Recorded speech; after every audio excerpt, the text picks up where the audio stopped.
Mahabubabad parliament పరిధిలో ఉన్నటువంటి ప్రజలందరికీ కూడా పేరు పేరున నమస్కారాలు, ధన్యవాదాలు.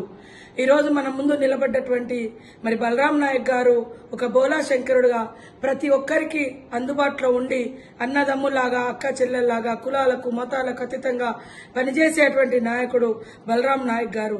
కాబట్టి వారి హయాంలోనే మహబూబాబాద్ పార్లమెంటు పరిధిలో 2009 నుంచి 14 వరకు అనేక సంక్షేమ పథకాలు, అభివృద్ధి పథకాలు, రోడ్లు, బ్రిడ్జెస్, అంగన్వాడీ సెంటర్స్, మోడల్ స్కూళ్లు, ఏకలవ్య, అదేవిధంగా కస్తూరిబా ఇలాంటివన్నీ కూడా సోనియమ్మ గారి యొక్క మరి సహకారంతో, మన్మోహన్ సింగ్ గారి యొక్క సహకారంతో తీసుకొచ్చి మన గ్రామాలలో అభివృద్ధి చేసినటువంటి ఘనత మరి బలరాం నాయక్ గారికే ఉంది.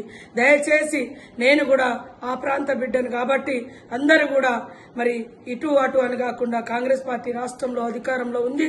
తప్పకుండా మహబూబాబాద్ పార్లమెంటు అద్భుతంగా అభివృద్ధి జరగాలంటే బలరాం నాయక్ గారి చేతి గుర్తుకు ఓటేయండి అని తెలియజేస్తూ నేను మీ సీతక్క మరి ములుగు పంచాయతీరాజ్ మినిస్టర్